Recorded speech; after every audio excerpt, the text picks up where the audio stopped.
First, I want to say good evening to everybody, and I'm sure we'll have some others that will jump in late as we discussed. They're probably on realtor time, but right now we have a lot of stuff going on in the world, and tonight I wanted to talk about, what do people need now, right? And how does that play into our business? We have a lot of people that are out there that are, listening to the news, they're listening to all sorts of stuff that they're hearing from family, from friends. And as you ladies are out there, what are you hearing from people that they need right now? And this is conversational, so I want to make sure that you guys are in. They need the interest rates to go down in order to buy. That would help. Okay, well, that would help. Anybody else? Each person's needs are going to be a little bit different, right? The interest rates, Miriam, absolutely, but realistically, the interest rates are below 6% on the most part right now. So do we really expect that they're going to go much lower? I don't see them going much lower. I know that we'll probably have a little bit of an interest rate drop here in the next month or so. We're in an election cycle, but realistically, 5.5%. I mean, those are great rates right there. So even 6% is not bad.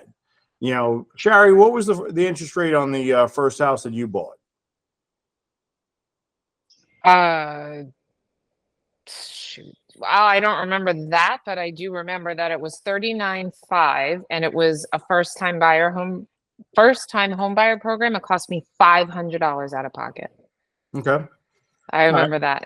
And my mortgage was $275 a month, and the HOA was $100. So I could bartend, rollerblade, and go to college and Nice. and own my own two bathroom condo. You might have just dated yourself there, Shari, but I do not. Hey, I will. Yeah, I will tell everyone. It was in the late 90s. It was freaking awesome.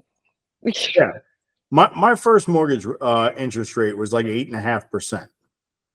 Right. So, 8.5% versus, 6% right now is not much. So, we, realistically, and I've discussed this with a lot of people, that a lot of it's the expectations, right? Why, when I bought my first house was a 3-bedroom, 2-bathroom. It was, I think, 1,150 square feet above grade, a little rambler, right? It was a small house, but the expectations were different back then. Now, all of a sudden, everybody's got to have a 3-2 that's 2,000 square feet. They got to have a split, floor plan. They got to have this, right? We've all heard the term functionally obsolete, right? And what does functionally obsolete mean? That it's no longer really usable in the way that people want to use it, or the way people want to use it.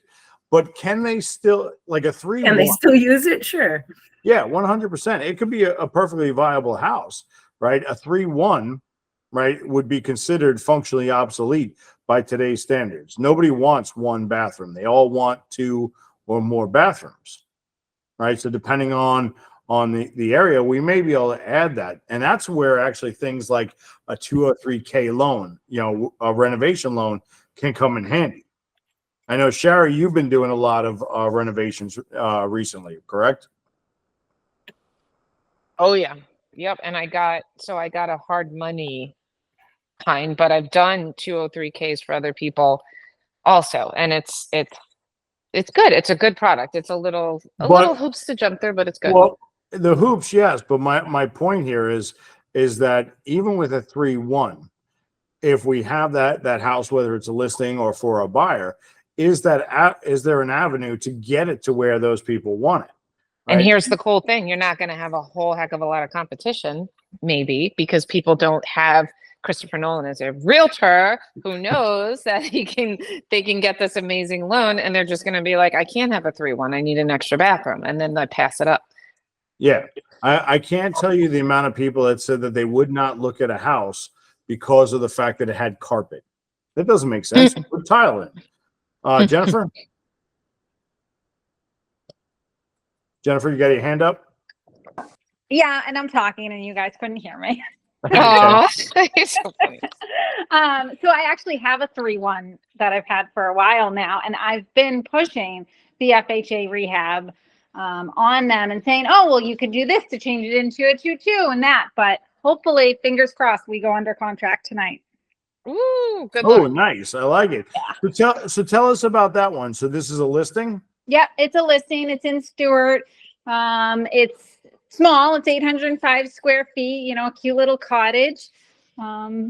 It has another unit in the back too that can be converted into a 1 bed, 1 bath rental if you wanted. It's zone duplex. So Wow. it's cute, but you got to find the right buyer that's willing to put in the work, or you know, How So much? let me Yeah, how throw much? this. 220 Oh, wow. Where's it located? Stewart. Near Okay, me, that's where mine. Jennifer, you need to be sharing these listings with us. Okay. Okay. And if you, and this goes for everybody, share your listings with everybody. You know, this is why we do these calls. But let me ask you this. Now, Jennifer, you listed that house and you're convincing people, or you're trying to, it sounds like you're trying to convince the seller to add the second bathroom. No. I've been trying to convince every single buyer I've talked to do an FHA rehab so that they could add the second bathroom. Okay. Have you sat down with an actual 203K lender and put together an estimate of what that would look like? I did sit down with a 203K lender. He didn't give me dollar amount estimates, but he looked at the property and said it's definitely doable. Yeah. So the lender themselves is not going to give you the estimates. Right. But No, the contractor would. right. So we can get an estimate, you know, based on the footprint. You know, as realtors, we know what we can give up and what we can't. Yeah. We did one on a 3-1 a few years ago where we cantilevered the house out to give room for the extra bathroom. Right. So you have to double check, you know, and see where you're going to build that. But my point is, I mean, that's the perfect scenario right there, where we take a 3-1, which is technically functionally obsolete, and we market it with this opportunity of how they can very easily get in. Yep. When we do, everybody knows I do a lot with new construction, right? I love new construction. It's great. But what's the problem with new construction, right? People can't see a house. That's why developments like DR Horton and Lennar do so well, because they have model homes. You walk in, you're like, oh, I like this wall. I like this. Well, that's exactly what you're going to get, but over there. Right? It sounds silly, but people can't see it. We need to paint that picture. Does that make sense to everybody? So we need. Yeah, that goes for pools. I'm sorry. So if you're going to put, like, I had a listing where everyone kept saying, well, there's no pool here. You know, it's gigantic, the lot. So I virtually put a pool in, you know, to show everybody what it looked like, and got, you know, and had people to, you know, the cost and how much it would and how long it would take and that kind of thing. And for anybody that needs help with the visuals, does everybody know what Box Brownie is? That's what it was. Anybody else know what it is? No. What is it? Box Brownie is a website. It's boxbrownie.com. They will do renderings. They will do, matter of fact, they're in the middle of doing one for me right now for a new construction. They're going to do the rendering of the exterior of the home. When they are done, I will have exterior and interior photos of a house that is yet to be built.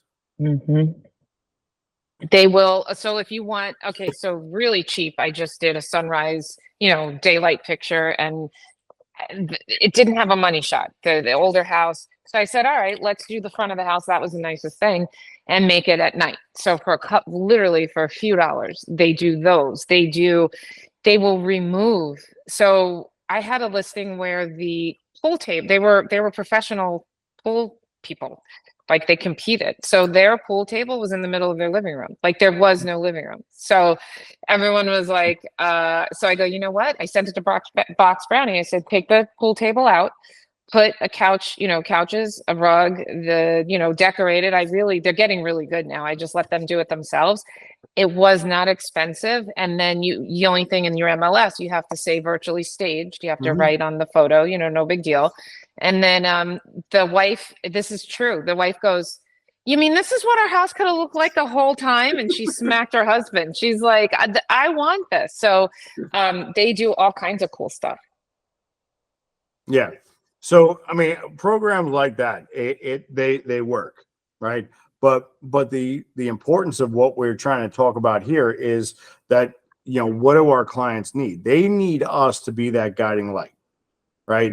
That lighthouse in the storm. We keep talking about this and setting those expectations by knowing about this stuff, or at least knowing that you have resources here. We can bounce this stuff back and forth to figure out the best way to get it built to the handle whatever it is that we need to handle, whether it's removing a pool table, adding a bathroom, so on and so forth. Does that make sense? Yep. Now, Miriam, you were talking about the interest rates, 100%, right? But we've also talked about, when somebody that says something along the lines of, well, I'm saving my 20%, right? I want my 20% for the down payment, so I don't have to pay the PMI insurance. Right. Okay. So what is your plan for the interim? Well, I'm going to continue to rent for the next year to 2 years while I save the $60,000 on a $300,000 home. And I will continue to pay rent while I save this money, right? Or we can change the expectations. If we downsize the house and kind of change the mentality of what they're thinking. Well, listen, so you're telling me you're going to rent a house that's not perfect for you for the next 2 years while you save $60,000, right? And that's just on a $300,000 home, right? Or wait a second, what if we change the viewpoint? You buy an investment property that you rent back to yourself, right? Now it doesn't have to be the perfect home. It just has to be whatever's going to bide you over for the next 2 years, if you will, right? You make your monthly payments, you're paying down on the principal, and the market, which is going up every year, is going to save that money without you ever putting a penny into your savings account. Because I don't know about anybody else, saving $60,000, is that an easy feat for most people? No. No. No. And what do I always say? Rent is 100% interest. Absolutely. So at least you have an asset, and when the time is right, 2 years later, whatever, however long it takes, now you have the equity to put down on that new house. And most likely you're going to get along with the landlord.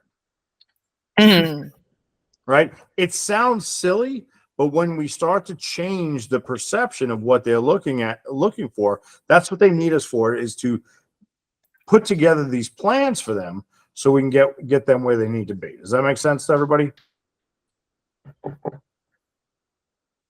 Right? Anybody can fill in blanks on a document, but why? And for most of you have heard me, talk about this. Why is real estate the number one industry in the country?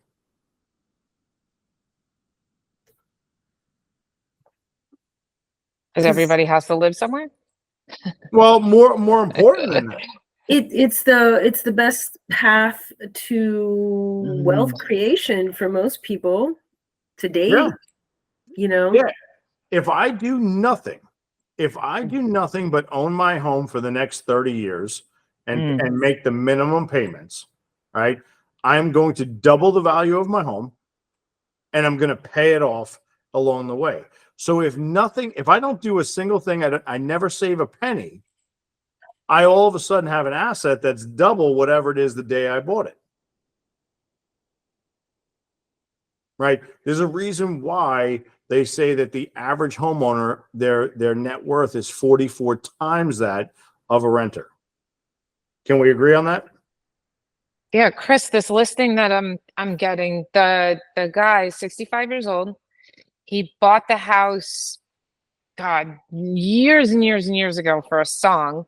He only owes 35,000. Wow. Okay, but he's 65 years old. I think he's, he still has to work, he said, and do odd jobs and this and that, and he's done. He wants to sell this house in Florida. He moved to Georgia. Guess how much the house is worth? 700,000. Well, no, that would be nice, but like around 400. The roof is 100 years old. The people, the tenants are sister. Oh yeah, when it rains, it leaks here. I mean, they're not. He's not good. But can you imagine how life changing when I give him a check for like almost $400,000, or the title company does?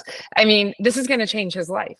And he couldn't believe it. And like I said, at 65 years old, still doing odd jobs because he's got to make ends meet. I don't know exactly what he's doing in Georgia, but it's not, but the smart thing that he did was buy a house all those years ago. We have one, right? We just went, we're about to go on the contract. I'm just waiting on signatures.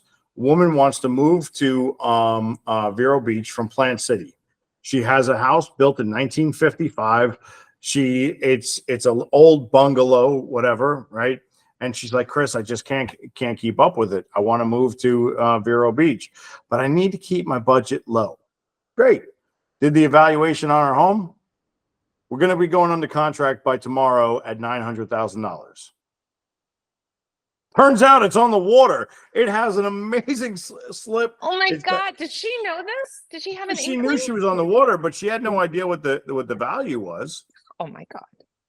Okay. So now she'll sell that home, which she owns outright, and she'll sell it at 900, buy a house here between 300,000 and 500,000, and Yes. still have plenty of money left over. Now, Right. who do you think she's going to refer to people when it's time to refer? Yeah. Well, I mean, Holy cow. but that's the whole point. That's why I'm bringing this up is, when we're out there talking, I know Heather and Elisa were on the call earlier.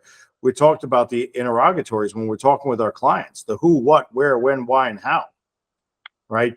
Those open-ended questions. What does your life look like, in this next chapter? Why? Why are you making this move? Well, my husband passed away and I can't afford, the upkeep of the house. Well, great. We can get you, I mean, not great that he passed away, but we can use his leverage to get you into a place where you can, enjoy life. Yeah. And it's so important. These are where we build relationships. Right? If you ask these questions, right, what do they need now? Each one of you guys had something different, and that's fine. Every client you meet is going to need something different. It's up to us to help them identify the path forward. Make sense? Yep.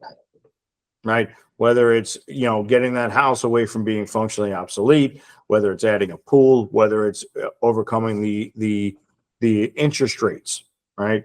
6% as opposed to 100%. I mean, it's a no-brainer when you look at it like that.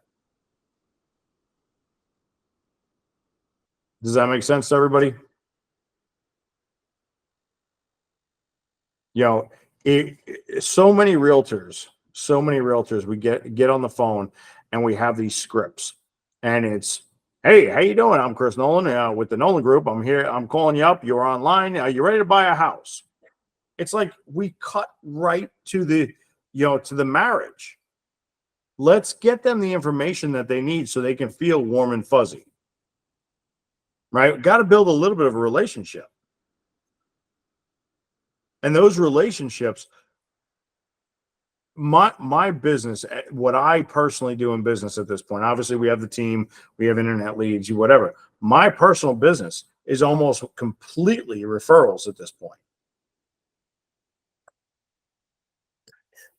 Right? It's all about building those relationships. Does that make sense? Absolutely. Yeah. Once we build those relationships, and people know that they can trust us, they're going to shout out, to everybody, what's going on. I like to talk about that. There's a young lady down here, I went on a listing appointment. She wanted to sell her house and buy one town over. Right. When I met with her, I had to tell her, not a good idea. You need to stay put. Right. Financially, it wasn't in her best interest to sell that house and move to another one. Could we have made it happen? Yeah, but she would have not liked me. And she wasn't happy that when I told her to stay put. But now she refers me every chance she gets. Right. And that was probably 2 years ago. And she's probably referred 4 or 5 homes that have gone to closing because she realized that I had her best interest in mind. But we had to calm her down because she was 100% set on selling that home. And she would not have been happy with the outcome. Make sense? Yeah. So with the people that you guys are coming in contact with, other than the scenarios that we've just discussed, what else do you find people what do they need right now? Sherry? Feel like I raise my hand. So, computer's easier than the phone. So I'm dealing with investors, and they want, I just took them out to look at some pad splits. They want numbers. Mm-hmm. They want contractors. They want stagers, photographers. I am the solution to their problem in a pad split. They do not want to manage their own properties. And even if they think they do, I have to teach them why they don't. They're finally understanding the cash on cash return is not exactly high right now, but any income is fantastic, but it's a 5-year plan. They need a solution. They want an investment. There are no, Jennifer,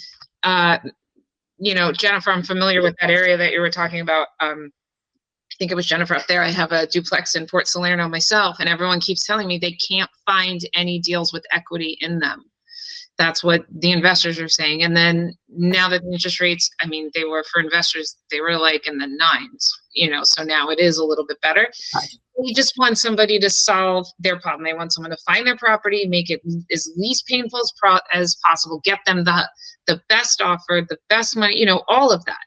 And if you become that, whatever it is, single family home, that's what they want. And then they say, hey, I've got Heather Lewis, who I knew got me a great deal. She got me Hometown Heroes, VA loan, blah, blah, blah, the whole thing.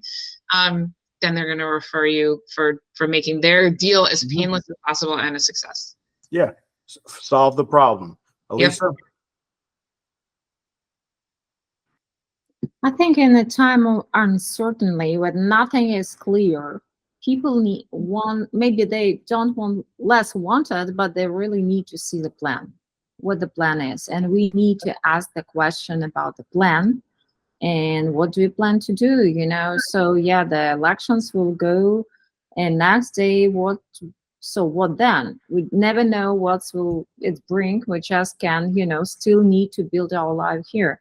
And that's a point when we can actually share the way that they could build a plan for themselves now, no matter what's going on, and share their, our knowledge about the interest rate, which actually is not high as for me, because interest rate, which when we buy, when I buy it was like 13%, 18%, 20% back in Europe. So, and we're still buying the property because it makes sense, because we had a plan. So I think that people maybe not really realize, but we can work with people who really need and want the plan and share this plan with them. 100%. We need to make sure that we're solving the problem. Can everybody agree on that? Oh, yeah, absolutely. So anybody hear any other objections or concerns that are out there?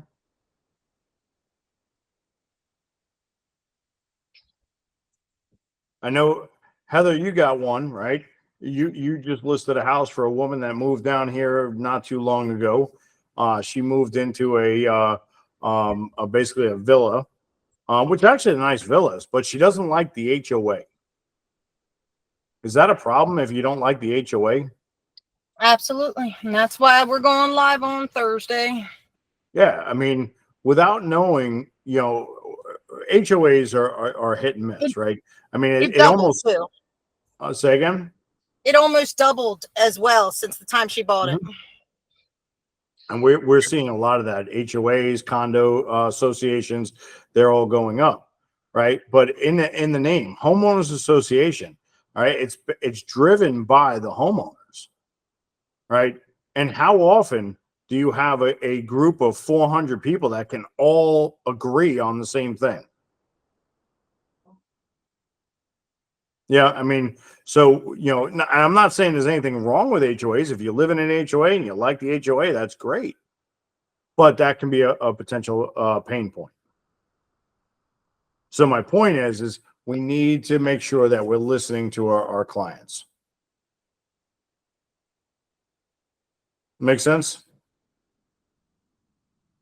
Now, for me, what I do, because I want to make sure that I remember, that Miriam was concerned with, interest rates. Jennifer was concerned because she's sharing one bathroom for 6 people that live in her house.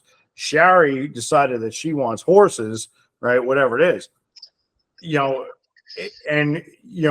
we may not remember that, but this is where, in the CRM, the contact relationship manager, I'm going to make those notes and I'm going to pin them to the top, because when I call Shari after not talking with her for 3 weeks, and I remember that she was talking about horses or, whatever else that she wants to do, and her husband needs a big old garage for the gigantic truck that he has, right? Right. I mean, Shari, I know you don't have horses, but I could, but no, thank you. I could. but you have, I mean, you got a gigantic truck, right? Yes. Now, will your truck without a running start fit in a normal 20 by 20 garage? No, not at all. No, not even close. Hmm. All right. So for anybody that doesn't know, Shari and her husband, they got an old military 5-ton. It's gigantic, right? I mean, it's cool, right? One of these days, Lance is going to give me the keys and let me take it for a ride. But anytime, you just gotta come anytime. But knowing this, and if he wanted to keep it in the garage, maybe he does, maybe he doesn't. But if I knew that he wanted to keep it in a garage, that's something that I can overcome, right? How much property do you have, Shari? So I've got 1.34 acres. We have an F-450, 2 trailers, the 5-ton, my car, when my daughter's home, her car, when my steps, all these cars. He's not going to put me in an HOA where they're going to yell at me. But if I did go to Christopher, let's just say, and I was like, look, Lance, I really wants to put this in a garage, it's doable, because we would have to build another, a detached garage. So Christopher needs to know what areas, Jupiter Farms, Waxahachie here in Palm Beach County, like what allows you to have those things, and how would you even maneuver that? Yeah. Yeah, I mean, and that's pretty significant. That 5-ton is a big truck. Even with a normal detached garage, it's not going to fit. But we can build a garage, or find a house with it. But knowing that that's important to them, that is huge.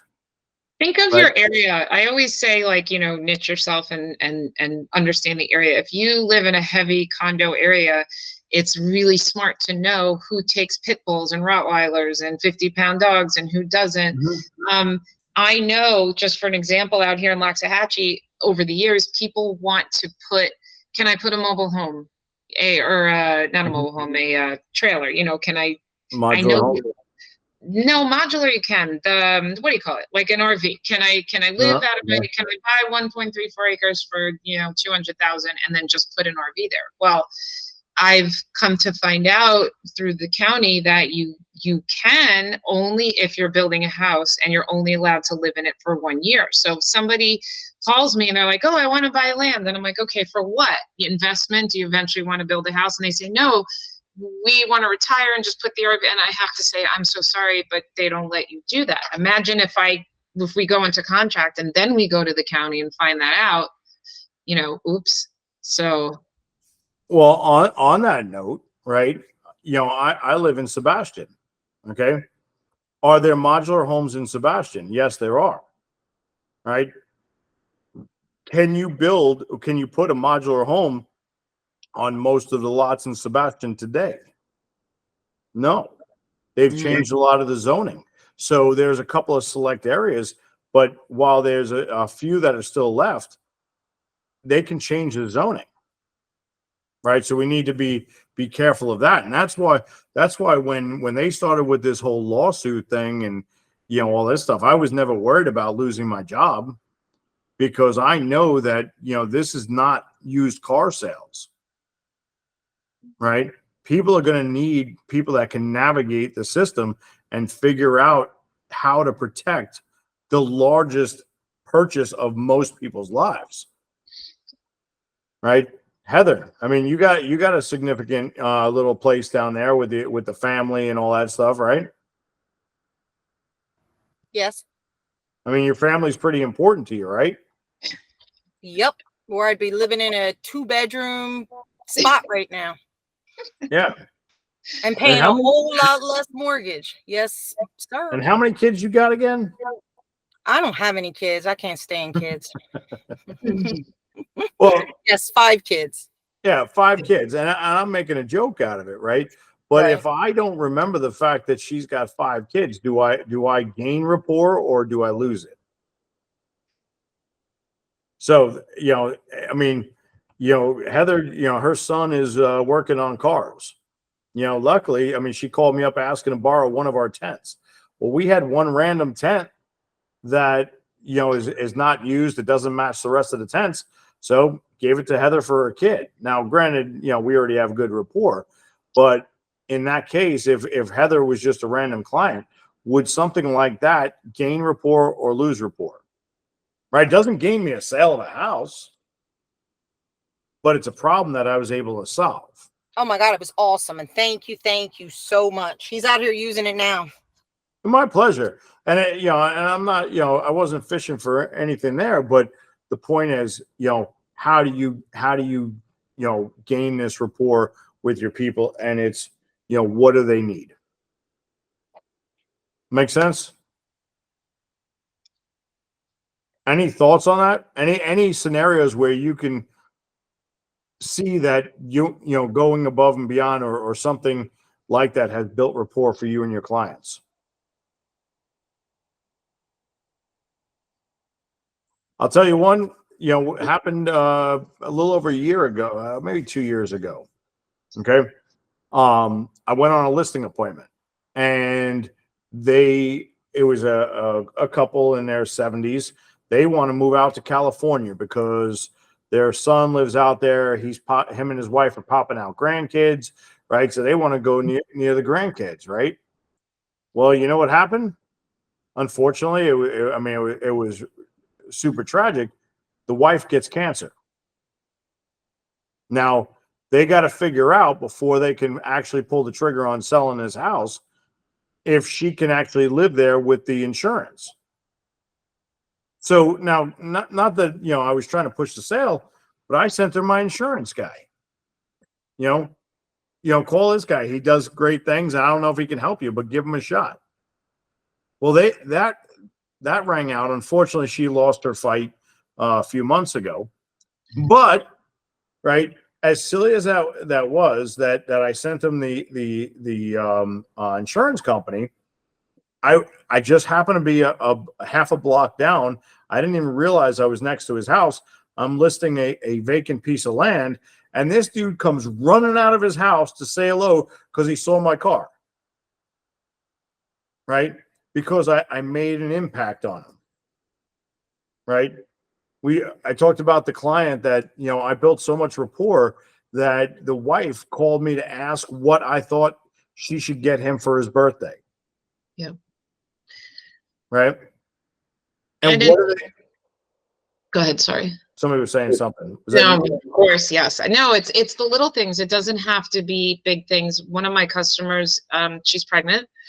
So I got her, my cleaning lady, 3 of them, because I sold quite a few houses with them. I got her 3 cleaning services to use whenever she wants. So they're so excited because Kim also gave them 2 free ones. So now they have 5 cleanings. So they're going to space it out. You know, she's pregnant. She's going to have the baby shower, this, that, and the other. Now, this is too big of a scale, but I just want to give an example. Maybe you can parse it down, or Christopher, you can make it more manageable. An agent up in Jupiter, Brett Bogie, he had bought a truck to rent, to just give to customers, give to them to use. They've made, and again, they sell multi-million-dollar houses all the time. It's something I can do, but they have a truck, they have weed whackers, they have a whole collection of things, and everyone knows that they could just, and they're not taken advantage of, because he's very selective in who can do this. But don't you think that now he's buying and selling every single house of that? I mean, why would they would even feel guilty. I mean, he let them borrow his truck to move. You know what I mean? Yeah. So, right. So they get all that's how he has never, he said, in 10 years, picked up the phone to call anyone for a lead. Yeah. I mean, that's pretty strong there, right? And granted, there's a lot of money and maintenance that goes along with maintaining yard equipment and all that stuff. And I'm not saying that everybody needs to go out and buy a weed whacker to lend to their clients. But, think about it when you're talking with your people and having these questions, or these conversations, we need to find out what the pain points are, right? Now, granted, Heather's kids are older, but when they were younger, offering up some links to some daycare, right? I mean, how beneficial would that be during summer break? Maybe some, duct tape and handcuffs. That would have been better. You're going to say moving boxes. I was like, oh, that's a great idea.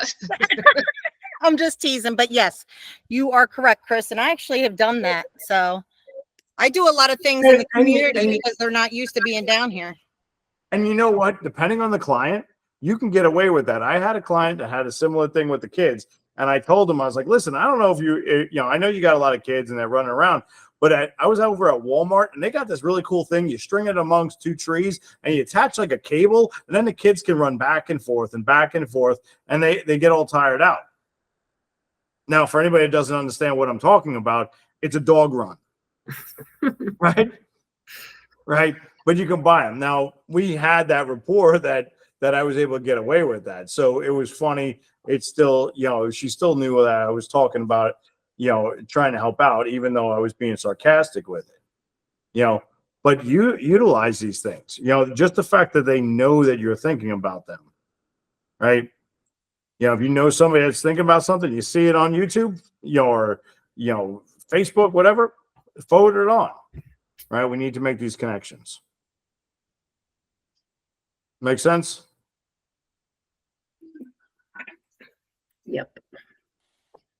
Yep.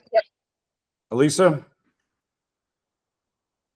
Sometimes we think about something special, but it's one precious thing that we can give, and it doesn't cost us anything. It's our time. Just call because you don't keep in mind to sell by, or just update information, how you're doing or what's going on in your life, and just give that 10 minutes of your life, of your business time, to talk with these people. And a lot of them will highly appreciate, and if keep in touch, just to keep in touch, without anything, not update on the market, nothing. Just keep talking with them about what's going on, and maybe share something just fun, some stuff about your life. And all of a sudden you became like people they think about, not just about like a realtor, like about a good person that do care about them, ask them about how they're doing, especially when we're talking about the people who just move into the state, or maybe people who the older one and just have nobody to talk with. And sometimes at time, I have my own story about this, and I was finishing the work, like a big 3 days training. I was exhausted, and it was huge audience, and I was waiting for my to my train, And there was a lady, I saw her in a training. I do know who she was, but she was sitting and looked so lonely there. And I just decided, you know what, I will not to go to train station restaurant, just spend some time with her, and talk with her. The number of business she bring me afterwards is tremendous. She's my number one advocate all over, and I didn't do anything special. I just talked to her during the 2 hours.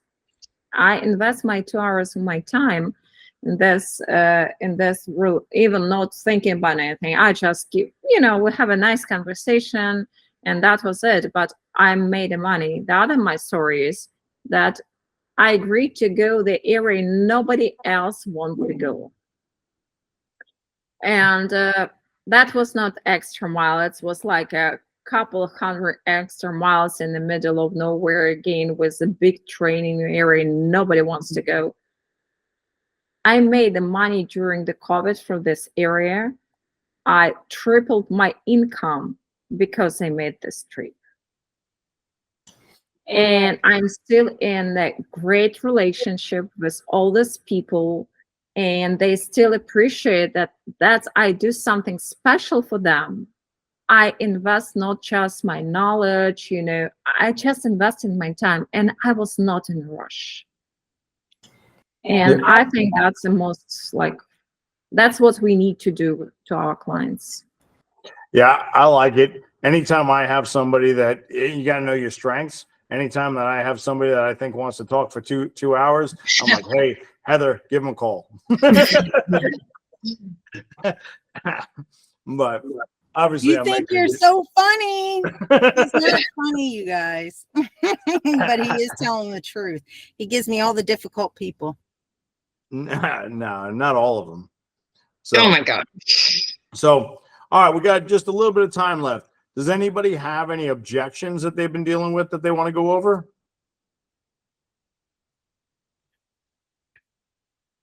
Right, because this leads into what people need. Jerry, you got any?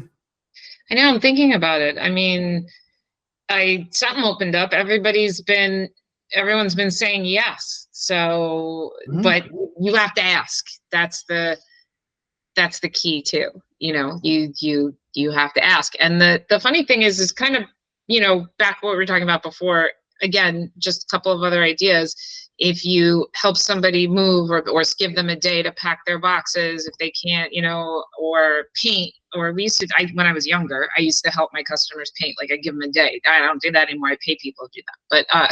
But, and you don't want me painting your house either. Trust me, in the middle, not the top and the bottom. But yeah. So, things like that, like Elisa was saying, her time. But it's funny, even just as an agent, just like everybody else, you get in your own thing. And I always call Christopher. I'm like, oh my God, I left my house and I got a referral. So I was in Austin. Was I in Austin, Texas? Yeah, because I keep saying Arizona. I was not in Arizona. I was in Austin, Texas this past weekend. And I opened up Facebook and it said Pad Split investor event with all different people from Pad Split Thursday night. And these are my college girlfriends. It's Thursday, Friday, Saturday, Sunday. And I said, guys, would it be really weird if I went to a Pad Split event and skipped dinner? And they were like, we wouldn't expect anything less, Sherry. So I got dressed. I brought business clothes. I went to this event and I walked in and I said, I'm from Florida. And everyone was like, this girl is really weird, obviously. But they wanted to talk. And I have a Pad Split. I'm trying to get investors to buy ones in Florida, whatever, blah, blah, blah. Introduced myself, told them, if you guys need help with anything. And then the conversation started. And then when I was like, all right, it's fine. But at the end, this guy reached out to me. I had a Zoom with him and his customer in Arizona today. That'll be a great referral fee because he'll be point and I'll just help with the Pad Split part. One of the guys that works at Pad Split sent me a text right away. Thank you so much for coming. Do you know of a property manager in Hollywood, Florida? I'm like, yes, I do. And then I met this other guy, you know what I'm saying? So going to those things and doing those things, actually, Chris, it really boils down to is seeking. Like, I'm not here, and none of you are, to convince anyone to buy or sell our house. It's exhausting. Like, I owned a gym.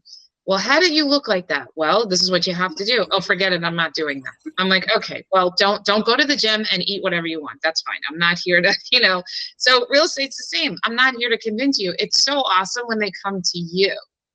So all of a sudden I have like 4 or 5 pad split customers, even though I've been trying for 6 months to try to get them to do it, but it's becoming well known. So. But all of those referrals are actually set into motion months and years prior. Yeah. Miriam? Yeah, I had a question for Sherry. What is pad split? Well, I know. I don't mean to. It's No. co-living, but it's an investment. It's turning a 3-2 into like a 5 or 6-2. And that's happening. This is the first time I hear about it. Yeah. Just because I'm getting back to Sweden. Is that's something that's happening quite a bit? That you see that happening? Oh yeah, and it was so fun to go to another state and hear their trials. And well, Chris, you guys would have got a kick out of this. They're like, this is a 2,500 square foot 2-level house for 300 and whatever. That I'm like, oh my god, So it was fun to see, other real estate. And how does that work with financing? Well, Chris had asked me to speak about that. We can set up a time to talk about that too. Okay. SCR loans, hard money, and HELOCs. Interesting. Cool. Yeah. So the premise is, instead of, you take a 3-bedroom house, for example, you take it, and instead of just renting it to one tenant at a fixed number for the amount of time, you take all the common space, you turn them into bedrooms. Now you have, possibly 5 or 6 bedrooms, and these are lower income areas. So people are just trying to get into, and they'll pay a premium for that, for that particular space. So now what you're doing is ultimately you're almost doubling your income in a lot of places, because you're getting a little bit from each of the tenants. Yes, so even more. And it's it's do well, do good, do well for yourself, do good for the community. Because if you Google in your area, research in your area what is to rent out a room or an efficiency, or even a 1-bedroom, it's silly. You can't. And these people make up to 54, not up to, but the average, they make about $54,000 a year and can't rent. Like it's insane. And I have we're going to be doing a pad split here shortly this Sherry. So I got one of my investors, he told him about it, and he's ready to go. All right, let me know. We'll hook them up with an AE and get it rolling. I mean, it's amazing. My room is not completely, my rooms have not been consistently full. 3 of my 5 are, but I still made, at $3,400 in a month, $3,800, when the regular rent's like $1,800, $1,900. Yeah, I like it. Jennifer, you got something? I want to hear more information about this, because I have a couple investors from up north that have been talking to me about looking down here. I think that would be something right up their alley. So I need more information. Yay. Same. Yeah, well, I know we're going to be doing a meeting specifically on that. So, matter of fact, if Sherry, if you want, we can dedicate the hour next week just to pad splits if you want to do your presentation. Yeah, hold on. I'm actually writing things down now. So, yeah. What is the date of next Tuesday? Is that the 24th? Oh, oops. Hold on. Wrong T. Tuesday, September 24th. I will not be available for that. What? Oh. It's my son's birthday. We're doing something for him. Oh, he'll have more. All right. Well, we can still do it on the 24th, and then Jennifer, you'll get the recording, and then obviously if you want to have a one-on-one with Sherry, I'm sure she'd be willing to do that as well. Yes, please. Yep. Sherry, if you're willing to. Maybe since you're in my area, because I'm in West Palm, so maybe we can grab a coffee. Ooh, that sounds like fun. And Miriam's not that far away. Yeah, I'm in Lake Worth Beach, so I'd love to hang out with you, Jen, and have coffee as well. Yeah, definitely. That would be awesome. What are you doing as a listing in Stewart? It's a friend of mine. It was hey, I know when I just started, she's like, hey, I know you're just starting real estate. Do you and Nick want to list my house? And I said, sure. Hell yeah. So Oh my God, that's so funny. Yep. No. that was in February. And now we're hopefully getting it sold. Awesome. Yay. All right. Yeah. And folks, share those listings with everybody here, right? Because we all have buyers, and you never know, even though some of them might be a little bit out of the area, and we just picked up a couple in Miami too. So, I mean, you never know where they're going to wind up going to. Sound good? Yep. All right. So I know this is not as, as structured as some of the calls, but I really, really wanted to talk about this because knowing what our clients need is critical to making sure that we are, serving our client to the highest level. So the more that you get out there and have the conversations and just serve people, be the good people that I know you all are, it might not feel like you're making headway right this minute, but it is going to come back to you tenfold as you progress through your career. Yeah, like Elisa's saying, she doesn't do it. Elisa has nothing but good thoughts of doing what she does, but it's, then the return. Last year, the furniture drive, I was hysterical. I'm like, Chris, I left. That's how I always start the conversation. I left my house. I did the furniture drive and I got a listing in my area. I mean, who doesn't have a realtor? They didn't have one. And then I referred it to Jacksonville where they were moving or wherever it was. And got a referral fee for their buy just because I was collecting furniture. I mean, who knew? Yeah. Well, I mean, and this particular guy with this pad split that I'm about to do, this guy has had, we served together. We were in the Capitol Police together. When I said I was getting my license, he was the first one to step up and support me. Always, just, been like, hey, go get it. I know you got this. And he has sent me referrals, and he does not do real estate anywhere in the world without checking with me to make sure that I get the referral fee. Good. I mean, he's bought houses in DC, Maryland, Virginia, and his sister bought one. Now he's going to buy in Florida, and he makes sure that he always checks with me before going, going any place. Those are the people you want. Your top 50. Identify them. They're not always your best friends. I have one guy that's in my top 50. He will never buy a house. We've never hung out. For whatever reason, he refers me, multiple houses over the years. Sound good? All right. Who's ready to sell a house tomorrow and provide some value along the way? Anybody I else? am. All right. I like it. Well, it's almost the end of the hour. Does anybody have any questions or thoughts before we cut off? Anyone? All right. Well, in that case, if that's the case, it's almost 7:00. It's Tuesday. Let's go get some rest, get recharged for tomorrow, and it's gonna be a good one.